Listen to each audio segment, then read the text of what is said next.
Ang ganda na yung sound kapag meron akong mic. Tapos naririnig niyo ba ako? Hindi nyo narinig kasi wala akong mic. So, nilalagay ko yung mic dito sa phone ko. Hanggang walang sound. Pipindutin nyo lang yung button dito. Tapos, gagana na siya.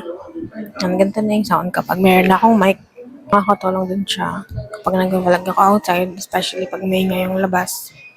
Kaya, sobrang helpful nito. Bilhin nyo na rin. Compare sa ibang mic na mabilis masira. Bumili kasi ako before ng mic na around 200 plus ata or 100 plus. Mabilis lang siyang masira. Tsaka, hindi ganun kaano yung noise cancellation niya. So, ito, so far, ito yung mic na pinakagusto ko ngayon.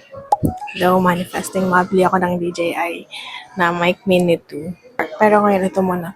Since ito pa lang yung afford ko ngayon, pag-ipunan ko muna yung mic DJI na mic. Tinanggal ko lang yung wind buff dito.